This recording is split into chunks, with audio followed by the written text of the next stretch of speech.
Maraming salamat po sa Diyos, kapatid na Daniel. At ang magtatanong po ay si Brother Renato Jimenez at ito po ang kanyang katanungan. Magandang gabi po, Brother Eli. Tatlo po ang aking katanungan. Ang una po, kasalanan po ba, Brother Eli, ang magsugal? Ang pangalawa po, kung kasalanan po ang magsugal, bakit po wala sa kautusan ng Diyos ang huwag kang magsusugal? At pangatlo po, totoo po ba ang sermon ng pastor namin noon? Nasamba ka ng samba palagi. Kung nagsusugal ka naman, ay wala rin katuturan.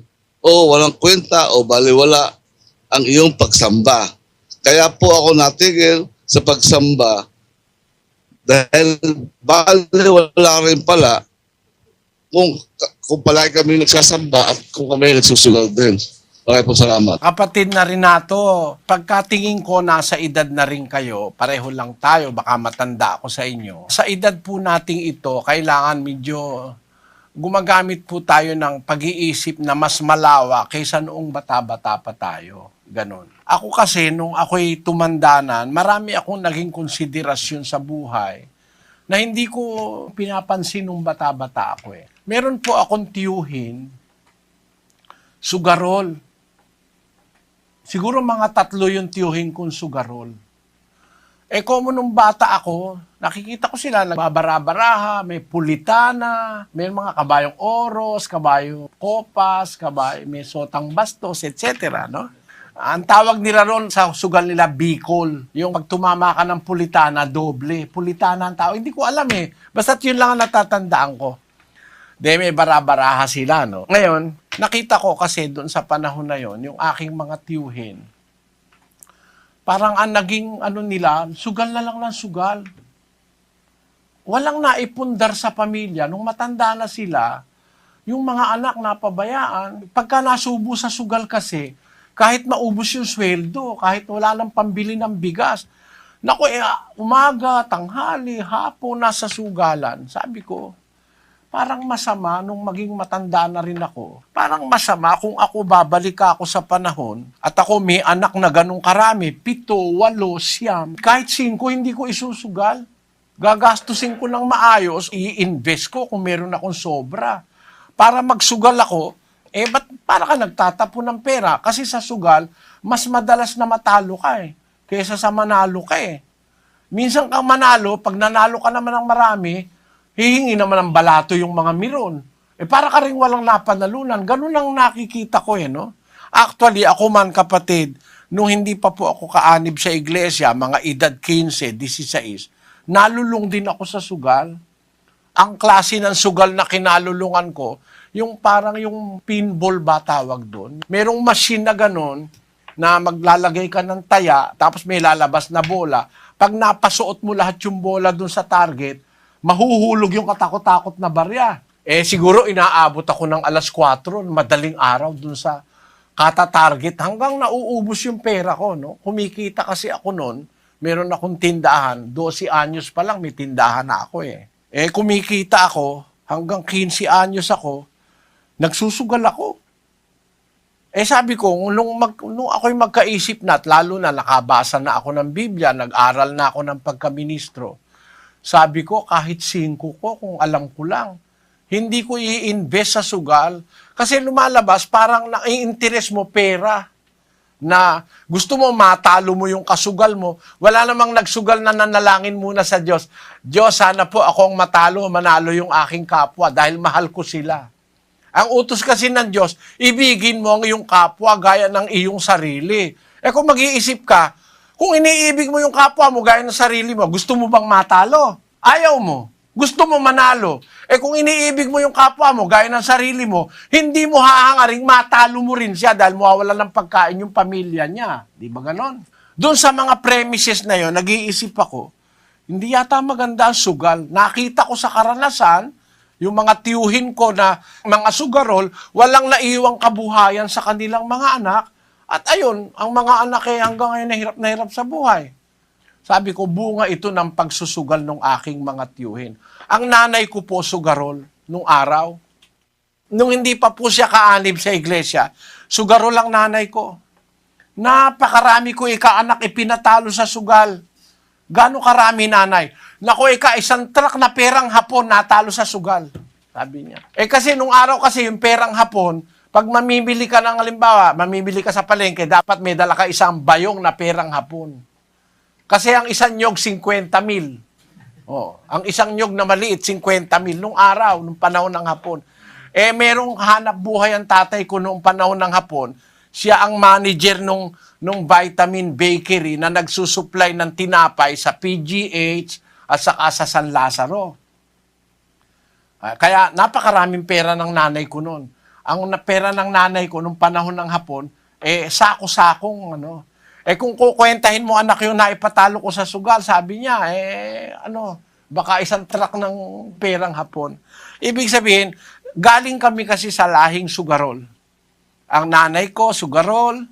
Ang mga tiyuhin ko, sugarol. Nakita ko, hindi maganda ang takbo ng ekonomiya ng pamilya ng sugarol. Ngayon, nang pag-aral ako ng Biblia, naisip ko, wala ngang nakasulat sa Biblia, direkto, huwag kang magsusugal. Ang sabi naman sa Biblia, ang bagong tipan, hindi naman letra por letra, kapatid. 3:6 ng 2 Korinto. Nasa amin naman ay nagpapaging sapat na mga ministro ng bagong tipan, hindi ng titik, kundi ng espiritu, sapagkat ang titik ay pumapatay, datapwat ang espiritu ay nagbibigay ng buhay. Po kapatid ay espiritual na salita ang sinasabi, hindi letra por letra, hindi titik ng titik ang pagbabatayan natin. Dahil ba walang nabasa, bawal magsugal. Magsusugal ka na. Ganito mangyayari, kapatid. Bawal magsyabu. Wala sa Biblia yung bawal magsyabu. Magsasyabu ka na rin. Di ba? Wala naman kasi syabu dun sa Biblia na nakalagay, bawal magsyabu. O kaya bawal mag-smuggler. Wala kang mababasa sa Biblia, bawal mag-smuggler. Mag-i-smuggler ka na. Kasi ang bagong tipan, hindi po yan letra por letra. Kukuhanin mo yung espiritu ng salita. Kaya kung sinabi ng Diyos, iibigin mo ang iyong kapwa gaya ng iyong sarili. Ayaw mong matalo ka, wag mo ring hangarin matalo yung kapwa mo. Pagka ganun, iiwas ka sa sugal.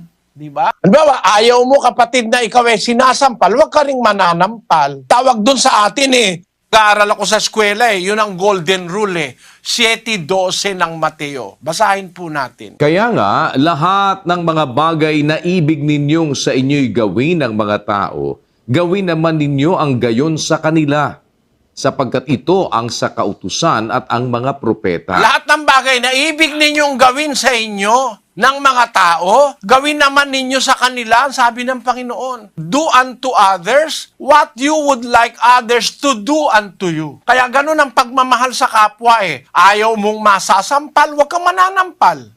Gusto mong bigyan ka, magbigay ka. Gusto mong mapatawad ka, magpatawad ka. Gusto mong unawain ka, umunawa ka. Lahat ng bagay na gusto nyong gawin sa inyo ng kapwa, gayon din ang gawin nyo sa kanila. Gusto mong kaawaan, matuto kang maawa. Yun ang batas espiritual ng Panginoong Hesus Mapalad ang maawain, kaawaan sila, sabi ng Diyos. No? Kaya kung ano yung ginawa mo, yun din ang gagawin sa'yo. Ngayon, kung ikaw nagmamahal sa kapwa gaya ng sarili, hindi ka magsusugal. Kasi sa sugal, ang hinahangad mo, makuha mo yung pera ng kapwa mo sa madaling paraan. Ngayon, walang letra por letra ang bawal magsugal. Gaya rin nung salitang bawal magsyabu. Pero kung konsensya at kung isip ang gagamitin natin, kung puso, didiktahan tayo ng ating konsyensya, masama ang magsyabu. Kaya nga, ang mga kabataan ngayon ay mga suicide dahil sa syabu Pero meron tayong mababasa sa Biblia, kapatid, bawal talaga ng Diyos yung sugal. Basahin natin ang Kawikaan 1:10. Anak ko, kung ikaw ay hikayatin ng mga makasalanan, huwag mong tulutan. Kung kanilang sabihin, sumama ka sa amin, tayo'y magsibakay sa pagbububo ng dugo. Tayo'y mangagkubli ng silo na walang anumang kadahilanan sa walang sala. Sabi ng Diyos, pagka hinihikayat ka ng makasalanan, huwag mong ipapahintulot, huwag mong tutulutan. Halimbawa, sinabi nila, halika, tayo'y magsibakay tayo, magbubu tayo ng dugo, patayin natin si ganon. nakatuwaan, papatayin nila, natripan nila. Huwag kang sasama sa kanila, sabi ng Diyos. Tapos ano pa? Tuloy natin. Ikaw ay makikipagsapalaran sa gitna namin. Magkakaroon tayong lahat ng isang supot. Anak ko, huwag kang lumakad sa daan na kasama nila. Pigilin mo ang iyong paa sa kanilang landas. Hinikayat kanila na tayo magsapalaran tayo, makikipagsapalaran ka sa gitna namin. Magkaroon tayong lahat ng isang supot. Sugal yun, ano? Parang jackpot, no? Anak ko, sabi ng Diyos, huwag kang lumakad sa daang kasama nila. Pigilan mo ang iyong paa sa kanilang landas. Di bawal pala, pag hinikayat ka magsugal, huwag ka sasama. Gaya rin nung pag hinikayat ka magbubu ng dugo, pumatay ng kapwa, huwag ka sasama. Salita po ng Diyos yan, kapatid na Renato. Sana naunawaan po ninyo ang ibig kong sabihin. Doon sa isa pong tanong nyo, totoo ba na ang sermon ng pastor na pag ikaw nagsusugal ay baliwala rin ang iyong pagsamba? Alam mo po kasi ganito kapatid, ang prinsipyo ng Biblia. Hindi ko alam kung paano sinabi ng pastor nyo sa inyo. Pero ako, meron akong paraan ng Diyos na sinasabi sa Biblia para maintindihan ng tao yung masela na batas ng Diyos. 2:11 ng Santiago, kapatid na Daniel. Sapagkat ang nagsabi, huwag kang mangalunya, ay nagsabi naman, huwag kang pumatay. Ngayon, kung ikaw ay hindi nangangalunya, ngunit pumapatay ka, ay nagiging suwail ka sa kautusan. Sabi na huwag kang mangangalunya, yung Diyos na nagsabi nun, siya rin naman na nagsabing huwag kang papatay. Kung hindi ka nga nangangalunya, pumapatay ka naman, nagiging suwail ka sa Diyos at sa kautusan. Ibig sabihin, halimbawa, ang nagsabi na huwag kang papatay, siya rin na nagsabi na, anak ko, pag hinikayat ka ng makasalanan, na makisama ka sa kanila at maglaro ng sapararan at magkaroon ng isang supot, huwag kang sasama sa kanila. Siya rin ang may sabi nun, ang Diyos din eh. Kaya kung naniniwala kang bawal pumatay, maniniwala ka ring bawal magsugal. Yun po kapatid. Sana naunawaan nyo. Brother Eli, makaya po sugarol na napakabuti po ng mga ginagawa. Paparal po ng mga anak, mabuti pa sa pamilya niya, at wala po siyang ginagawang kasalanan.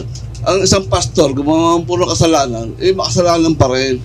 Ang sugarol, gumawa ng kasalanan, makasalanan pa rin. Pero ang sugarol, na gumawa ng kamabuti po, mabuti pa rin. Kasi wala naman po siyang ginagawang masama. Kung nagpaparal po siya ng mga anak niya na pagtapos niya lahat.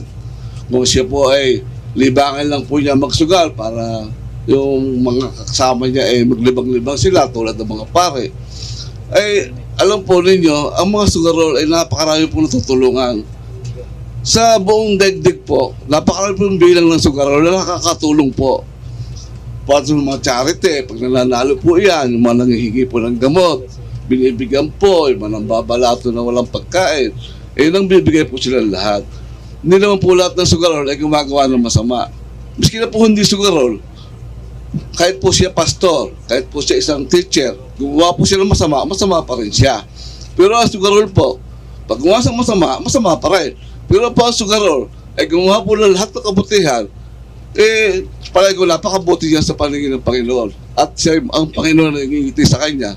Dahil baka ba't siya nagsusugal, nagkapapaaral siya, naging matagumpay ang pamilya niya, siya ay nakamaray na tulungan ng mga tao dahil sa kanyang pagsusugal, nanalo po siya, binibigyan niya po lahat na nangangailangan, lahat ng mga walang makain, binibigyan po niya, at lahat po ng mga gusto magbigay ng tulong, tinutulungan po ng mga sugarol. Mababait po mga sugarol.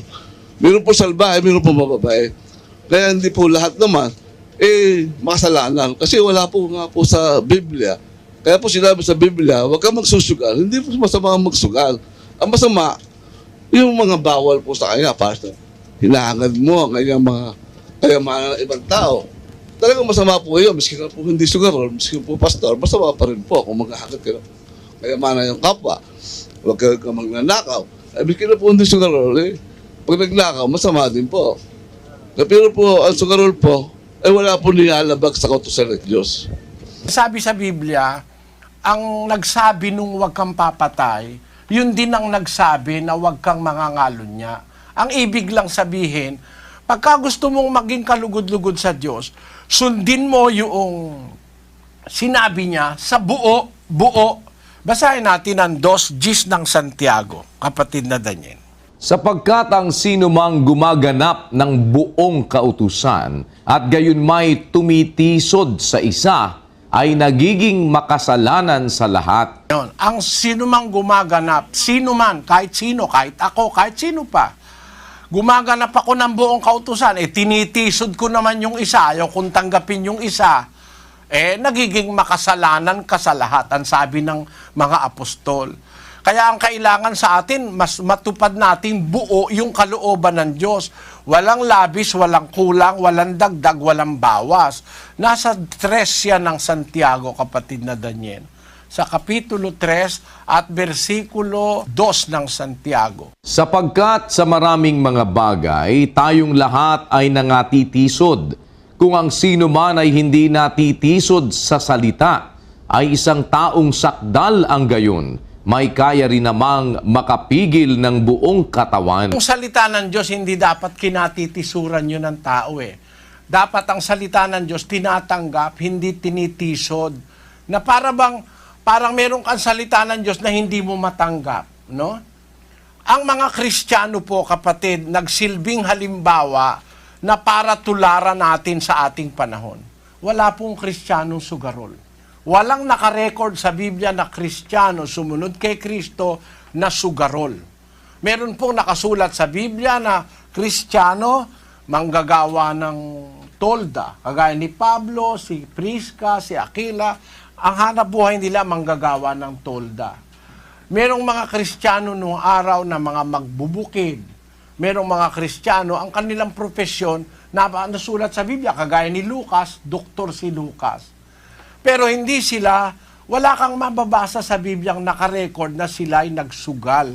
Sino mang Kristiyano nung una.